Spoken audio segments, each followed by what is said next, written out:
Welcome. It's so great to see everybody in the chat so far. Thank you for coming. We're going to be talking about Duolingo Podcasts today, and I see that there's some questions already in the chat. I'm going to introduce myself, so go ahead, keep introducing yourself in the chat as well. For those of you who have not yet met me, my name is Bridget. I work for Duolingo for Schools on the community engagement side. So I'm here to deliver this professional development for you and talk a little bit later about opportunities for you to deliver the same professional development either to your fellow world language teachers at your district level, or whether that be through a community that you know through social media, for example, for actually a chance to get swag. So we're going to be talking about that at the end of our professional development session today.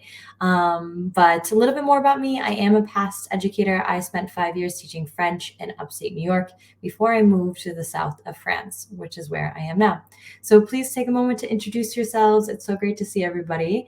And I have a question for you too while you're introducing yourself. I'm curious as to your favorite word. It could be in any language. It could be in your native language or in a language that you teach or a language you're currently learning. So tell me one of your favorite words. Tell me why it's your favorite. And of course, tell me what it means as well. So I'm just really curious. Hey, Rigoberto, I see you. So happy you're here as well. Amazing. Yeah, let me know some of your favorite words as well, everybody. I'm really curious. I have a couple. I'll share with you one of them. One of my favorite words in French is j'espionner. So what that means is it means to chat or to gab or to gossip. And I really like it, not only because it's fun to say j'espionner, but also it evokes a really beautiful image of 1950s cafe in Paris, because it's a little bit of an older word, j'espionner. So one of my favorite words. Amazing, so many people. Hey, everybody. Yeah, if you have any type of favorite words, let me know. Awesome. A little bit of housekeeping too before we start the session. I am alone up here. It's just me. So I'm going to be trying to keep an eye on the chat as best that I can. If you do have a question, please don't hesitate to put it in the chat. And if for whatever reason I don't get to it, I'll make sure to reach out to you after the session. But if you do have a question, you may notice that there's this little white plus sign and around blue right next to where you need to type in the chat. And if you click that, you're actually able to make your, whatever you type there, a question. And then others can actually upvote it to say that they're also interested in knowing the response to that question. So it's going to be just a really good indicator to me that that's a question that I need to pay attention to. So feel free to play with that feature as well. So let's just jump in. Let's get started. So we're going to be talking a little bit today about what are Duolingo podcasts. So if you don't know, Duolingo has podcasts for Spanish and French for English speakers. And we also have podcasts for English for Spanish speakers and English for Portuguese speakers as well. So you can listen to these podcasts on Apple, Google Podcasts, or Spotify, or on a web browser as well. And I'll be sharing that link later. So the Duolingo podcast delivers real-life stories in easy-to-understand French or Spanish with English narration. So there are 3 ways that we make these stories easy for learners to follow. So first, after we collect stories from our protagonist, language learning experts simplify the podcast script to a high A2 or low B1 language proficiency level on the Suffer scale. This makes them accessible and interesting to students from advanced beginner to more advanced levels. Next, if we find that a particularly difficult word in the target language is necessary for nuanced storytelling, we ask our English-speaking host to provide a quick explanation or translation. Finally, the host also interjects intermittently to summarize or to contextualize the target language sections. These interjections serve as guideposts for learners who've gotten a bit lost or simply need a brain break before we launch into more Spanish or French. So even though podcasts are not language lessons per se, they can be with your help. And we're going to talk a little bit about how to make them more appropriate for the classroom. So, how can you use Duolingo Podcasts in the classroom? So, to help you incorporate this as a teaching tool, we've designed some supplementary materials to accompany the podcast episodes. So, you can just print and copy or edit these as you need to suit your unique student needs. So, if you find something that really works for you, please let us know. Please give us some feedback. Let us know what works for you, what doesn't work for you, because your insights really allow us to improve, to share your ideas with more teachers, and ultimately to support you even more. So let's talk about some of these Duolingo resources we have. So the first one are podcast guides, and there's some pictures of the guides here. So these podcast guides are actually printable worksheets that you could use in your classroom. And the first thing that we see is we're seeing an episode, the episode name that it's correlating to for the podcast, and we're also seeing images, and then we see a vocabulary list. So each worksheet begins with a list of useful vocabulary for understanding the podcast episode. So if you want to get more creative with this vocab list in class, you could, for example, be deleting the English translation and have students fill them in with a partner. You could put each word on an index card and have students play vocab games like charades or taboo to learn them. Or you could have students make their own flashcards. They can write the new word on one side and put on the other side either the English translation or an image of the word that they create or print, for example, or a sentence in the learning language that's going to help them recall the word's meaning. What we see after the vocab list on these worksheets are some pre-listening questions. So these are designed to prime students before a longer listening activity. And when students can predict a little bit about what they're about to hear, they understand better and enjoy it more. So some examples of these pre-listening questions and the way you could use them in a class is you could discuss the questions together as a class, of course. You could do a think, pair, share tactic in your classroom where you're letting students stew and think about a question for a few minutes, then tell a partner what they're thinking about, and then finally to share out loud with the whole class. So these pre-listening questions, you might choose to give them as homework, for example, and then perhaps to do the actual listening of the podcast in the class, or however you'd like to kind of set that up. But after the pre-listening questions, we see the listening comprehension questions. So when you do this, whether that be in class, for example, you can stop the recording if you're listening in class. Or if you are having students do this part for homework as well, really encourage them to pause and rewind the podcast as necessary. Some other ideas for these listening comprehension questions. Consider whether to ask your students to answer these questions in English or in their learning language. Answering in English or their native language will ensure everyone in the class has understood, while answering in the learning language will give them practice speaking and summarizing in the target language. So think about a little bit about how perhaps difficult you'd like this to be and what exactly you'd like them to be practicing. If students listen at home to the podcast, ask them to come up with their own comprehension questions to ask a partner in class the next day. Or you could have students make their own vocabulary list as they listen of words they'd like to learn.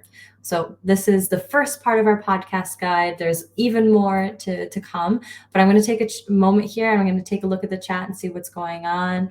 So there's some question. Can you assign a specific podcast? That's a really great question. At this moment, the podcasts are only accessible on through the web or on Spotify, for example. So there is no way for them to be assigned through Duolingo for Schools, not currently. But hopefully in the future we could have that functionality, because I think it would be really, really awesome for the teacher to be able to simply assign them and then see all the metrics and the results through their dashboard. So that's a great question. Is there any perspective to create podcasts for other languages? So currently, those are the languages that we have available. I'm not quite sure as to whether I would imagine that there is certainly a lot of interest around creating podcasts for other languages, but I'm not quite certain as to when that may be.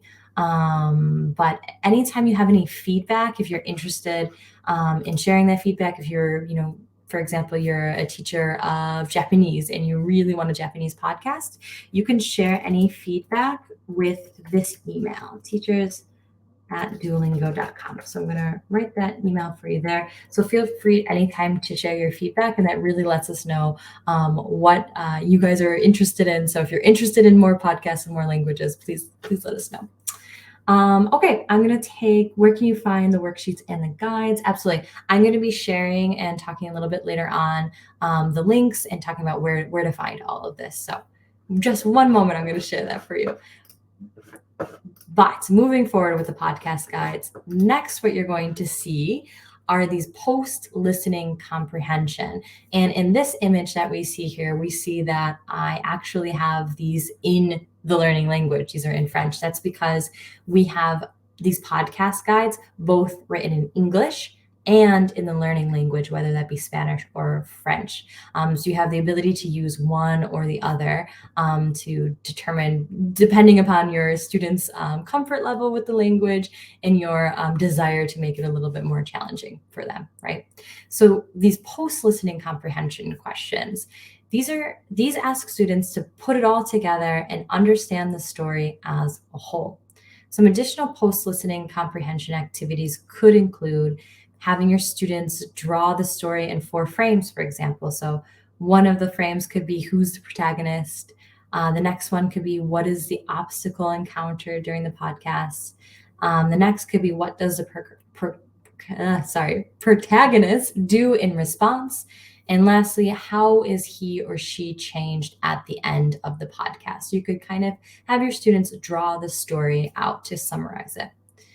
You could ask students to actually write a summary of the episode. You could ask them to have it be 50 words or less, for example, and they could then compare their summaries with the actual summary on the website.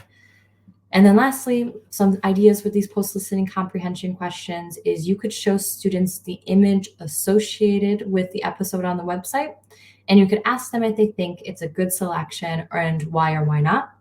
And if they should choose a single image to describe the episode, what would it look like? So if they could choose one image, what would it look like? So you could kind of create a little debate in your class, be speaking about this and discussing it in the learning language as to what image would represent this podcast.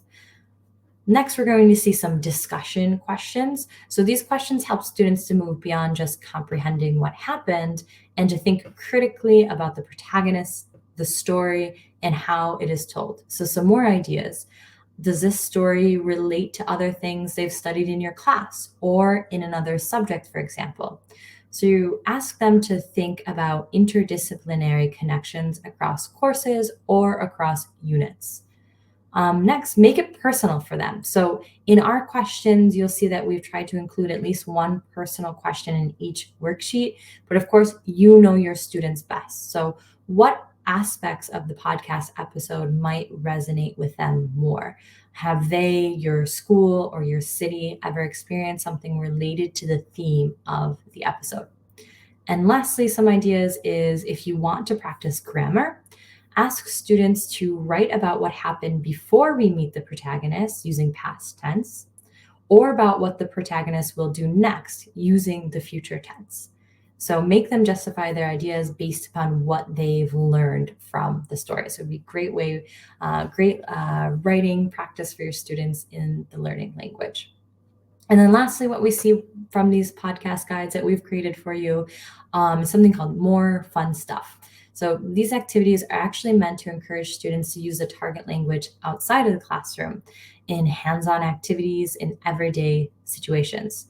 So some other possibilities of ways that you could engage students with these podcasts outside of the classroom is that you could brainstorm other topics to research with your students, then assign those topics to groups for a research activity. So remember, research is not just online searches and articles, for example, books. Research could mean that they're in the community interviewing people, that they're visiting monuments in the community, that they're looking at popular materials like magazines or blogs or social media and advertisements to learn more cultural information about a specific topic. Another idea is you could have students plan a trip to the area focused on in the episode. So what would they visit? When would they go? What would they need to pack or prepare? And then lastly, if you use integrated performance assessment, you could consider this an opportunity to do a more presentational activity with your students, since the earlier activities are more interpretive and interpersonal. So for the more presentational activities, you could have your students work in pairs to create their own podcast episode. One plays the host and the other plays the protagonist, for example. They meet 5 years later and they need to continue that discussion. And then next, you could have your students give an oral pitch to the producers at Duolingo for a new podcast episode.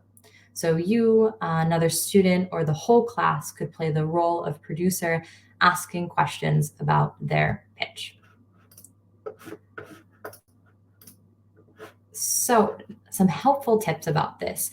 I mentioned that we have a webinar, not a webinar. We have a site where on your desktop, students are able to listen to these as well as see some additional information. Some additional information there is also the transcripts. The transcripts of all the podcasts are available on desktop. So I'm going to link to that now in the chat. So this you're going to find all of our podcasts with all of the transcripts, the summaries, the images as well. So that could be really useful for your class as well. And I'm going to share with you now, this link is our shared Google Drive where you're going to find all of the podcast guides that I was just speaking about in both English and French or Spanish. So you could take a look at those and see how you could start using them in your classroom tomorrow, for example. Another thing I wanted to mention is some of the podcasts are actually available on YouTube. And I wasn't quite aware of this. Pamela from the Educators Network pointed out that some of the Spanish and English podcasts were available on YouTube and that the visual aids on YouTube really helped her students. So those are some helpful tips about the podcast. Let me take a moment and take a look at the chat and see what's going on. Hi, Pamela, you're there again. So great to see you. Awesome, everyone. Yes. Thank you, Pamela. Yeah, so there are, so there's English for both Portuguese and Spanish speakers as well. Yep, and then Spanish and French for English speaker. Awesome. So, a question about the contest for $1,000. So the contest for $1,000 that you're referring to is the Classroom XP quest. So what that is once you've entered that quest, if you've already done so through your Duolingo for Schools dashboard, you're going to see that your students were entered in an 8-week-long quest, and there are different prize tiers. The first prize tier being a swag pack if your students are in countries eligible. And then the second swag pack is, the second prize tier is the opportunity to win $1,000. And then the last prize tier is an opportunity for Duo to actually visit your school. So those are some of the prize tiers for our classroom quest that's going on right now. So good question. Awesome. Thanks, everybody. So let's talk about something else that you may have already seen in the chat. So I already shared this. Actually, let me make sure I shared it with you. I did not. I'm sorry about that. I'm sharing this handout with you now that you're seeing on your screen. So these are some podcast listening notes that we've created. So you could choose to use this handout to help your students take notes while listening, either in their native language, or they could be taking notes in their learning language to make it a little more challenging for them. Any new words that students learn during the podcast could be used to make flashcards, or they could be shared and reviewed together as a class in the form of a vocab game, for example. Another really great way for students to be taking these words that they just learned from these podcasts and really ingraining and integrating them into their memory, is to get them to use them in their own sentences. So something I would suggest is take these Duolingo podcast listening notes. Maybe you assign this for homework, for example, and the following day you have your students flip it over and be writing out sentences using these new words. So their sentences could be anything at all. And in fact, I would encourage you to encourage them to make the sentences really silly, similar to how Duolingo's sentences sometimes can be silly because they really could be, ingrained in our memory even more. So maybe you could have your students sharing some of these silly sentences they've created with these new vocab words, and see which students can get the most laughs from their silly sentences. So those are some examples of Duolingo created resources. We're always looking to create more resources for you. So please feel free to give us feedback in the chat right now if you would like, or in our educators network, which I'll be talking even more about shortly. If you're not yet a member, I'll make sure to share links so you could join. We're always looking for feedback as to what we need to in your classroom to support you even more. So now let's talk a little bit about some teacher examples. So I mentioned the Educators Network. So all these teacher examples come from our Educators Network. So I'm going to take a look at them, and I'm going to share that link now, actually, as I promised. So our Educators Network is a private network on Facebook where we have teachers from all over the world who are joining and joining community events, sharing resources, discussing tactics in their classroom, and always looking to help. So please join us there. Actually, Pamela, and I did see Rigoberto earlier. I know that you guys are in the Educators Network with us, so thank you so much. So they will give you a warm welcome if you join. But some of these come straight from our Educators Network, and they're talking a little bit about how they use podcasts in their class. So if we're looking at Amy, so she says that she actually took advantage of the fact that all of the transcripts are posted on the web, they're posted on desktop. So she actually printed those up. She cut them up and she distributed mini paragraphs to everyone in class. So then after they listened to a paragraph in Spanish for her class, she would ask the person who had that section to either translate or summarize what it meant for the class. So she says that it really helped to keep them following along and on task. She followed up by saying you could also have the students write a summary if preferred and have them pick out a certain sentence and write them out and illustrate meaning or write the translation underneath. So, drawing, illustrating as well can be a really powerful tool for your students to be making those connections between language as well. Another thing that I want to suggest too, following up with this printing out the transcript and cutting them into target language chunks, you can have your students work in pairs or groups to put the script back in the right order based upon either what they remember from the podcast, or this could also be just great reading practice for your students, which would be really beneficial to help those out who had trouble understanding the story orally in the first place, so that way all of the students could be on the same page. Next, I want to share Lake's idea. So what she had done is she creates a Word document beforehand so that she could activate background knowledge questions through this Word document. So what she does is she makes a 3-column table. One of them is a skinny column that's numbered, a main column where she's pasting each individual paragraph from the podcast, and a third slightly narrower column where she asks students to define new words, summarize the Spanish paragraphs, or sometimes answer reflection questions. And she follows up by also stating that sometimes she asks her students to go back through and color code the preterite and imperfect verbs for her Spanish classroom, and they go over as a class why those different instances of these verbs were used, which I think is a great way to follow up and utilize these podcasts as authentic resources where the students are really delving into that grammar portion. So I think that's awesome. And lastly, we have Pamela, who Pamela's actually in the chat with us now, asking you to join her in the Educators Network so she could share some of these ideas with you as well. So Pamela, she had mentioned earlier to me about how in the Educators Network, she had mentioned how some of the podcasts were on YouTube and that the visual aids were really important for her students. So she wanted to create even more visual aids for her students, especially the students who were more at a beginner level, and the podcasts were a little more difficult for them to understand. So to help with those students, she actually created a slideshow with the transcript and the paragraphs of the podcast printed on the slideshow.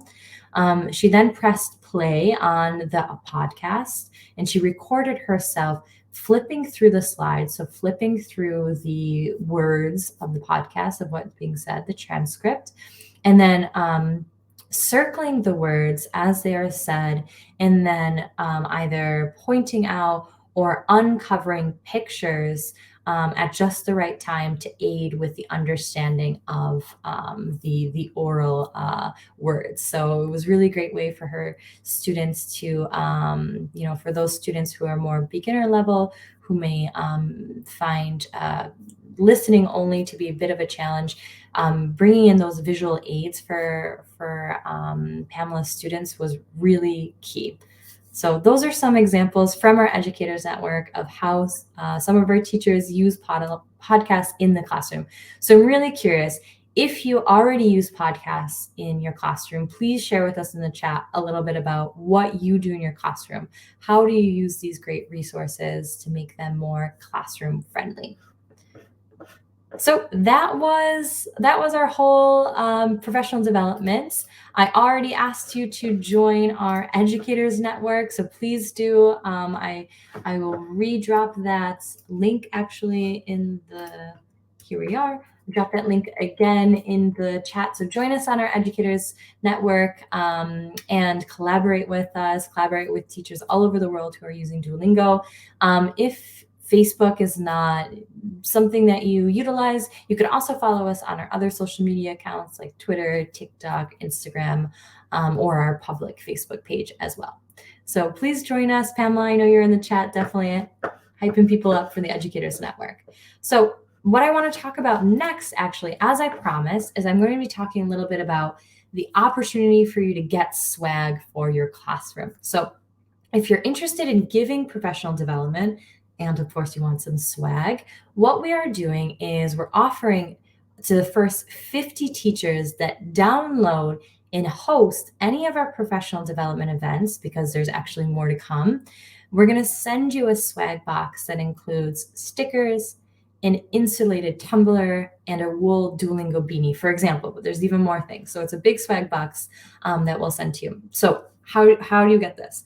So you would have to download this slide deck that I just gave, schedule your PD session, and invite attendees. And then there's actually a feedback form, a presenter feedback form that you would fill out, share some info with us, your address, of course, we could send you swag. And then we ask that you ask your attendees to also fill out a feedback form so that we can understand a little bit better about how the session went, of course, and what they would like to see in the future for professional development. So today's professional development, of course, was all about podcasts and using podcasts in the classroom. Last week, I talked about classroom gamification and how to utilize Duolingo and gamify your classroom a little bit more. And every week from now on, I'm going to be delivering a new professional development sessions. So you're going to have a lot of opportunities to give professional development to your fellow world language teachers that you know. So some recruiting ideas that I wanted to share with you. So you might think, okay, well, who am I going to host this PD session with? So here are some examples. Here are some ideas. You can schedule a professional development session with your department at your school if you have a department. I know 2 days ago when I gave this PD, there were a couple teachers who were saying it's just me and my department. But if you have a large department and you have department meetings, for example, see if you could schedule this PD session. But otherwise, you could be posting about it on Twitter, for example, or other social media accounts, tagging us and trying to recruit world language teachers, and maybe some other connections that you know through there. You could also be recruiting teachers on the Educators Network. So if you're part of the Educators Network, you could create a post, see who would be interested in talking to you about podcasts, for example, or other Duolingo professional development, and yeah, be able to host a PD session through that. I also wanted to of course, tell you where do I find all these PD materials. So these PD materials are going to be located in the Educators Network. So this is an image of where you'll find them. They're right next to the discussion tab under the guide section. If you scroll all the way down, you're going to see something called professional development. In there, I'm posting everything you need. I'm posting every slide deck, both the one I just gave you, as well as I mentioned last week's. It's already there. So you're able to download it and host this PD session with fellow world language teachers. You also find the link to the presenter feedback form. As I mentioned, after you've recruited some teachers and you've done your PD session, you're going to fill out that form so that we have a little bit of more information about how the session went, who attended, a picture, an attendee list if you have it, so that you can get your swag. And then you'll find a link, of course, to the attendees feedback form as well. So really important for us to know a little bit on their end as to how it went and also what they'd like to see from us in the future. So some other ideas, if, for example, this was about 30 minutes long, if you need this to be beefed up even more, for example, you have an hour-long department meeting every month, and you need to really make it a work session. So here are some ideas. You could be discussing these podcast techniques from the session and brainstorm new ideas together. You could be breaking out into groups to brainstorm what these ideas might look like practically in your classroom. And you could also be creating a new lesson plan around one of your new ideas, right? Or one of our ideas or one of our educators' ideas who I already shared with you from the Educators Network. Write it into your lesson plan for the following day, for example. So you're able to, walk away from your professional development session and have that actionable item checked off your list, have a lesson plan for the following day. And it's always feels good to get something practical done at some of these PD meetings. So that's everything. If you have any questions at all, please feel free to reach out to us. You could be reaching out to us at educators@duolingo.com at any time. Educators@duolingo.com. But if you need other practical help about how to utilize Duolingo for schools, you could also be checking out the Help Center. The Help Center is actually found on the left-hand side of your Duolingo for Schools dashboard. So if you need any other help, check out our Help Center or reach out to us at educators@duolingo.com. And thank you so much, everyone. Thank you so much for attending. Please let us know if you have questions. I am going to take a look at the chat now, so I'm going to see if I could, if there's any questions. Yeah, is there a good question? Is there a time limit for when you share the professional development? No time limit. This could be done whenever you'd like, but we are sharing the swag boxes with the first 50 teachers. But at any point, you're able to have this PD session. Absolutely. Yeah, thank you, everybody. Thanks for being here. Thank you so much. If there's any other country, yeah, I can't wait to use the podcast. Oh, yeah, the stories are my students' favorites. I love the stories too. Yeah, it really brings the language alive for them, of course. Pamela, yes, everyone wants to help me make more videos. Join me on the Educators Network. Yes, and Pamela's sharing her YouTube. Pamela's very active on YouTube, making how-to videos for new teachers for Duolingo for Schools, as well as sharing so many of the resources that she's created for her students. We're very thankful for that, Pamela. Thank you, everybody. Thanks for being here. Yeah, some people interested in some certificates. Yes, please share your email with me and I could get back to you. Thanks, everyone. Awesome. Thank you. If I haven't gotten to your question, I'll make sure to take a look afterwards and I'll reach out. So thank you so much for everyone for being here, and we'll see you next time. Hope to see you in the Educators Network too. Bye, everybody.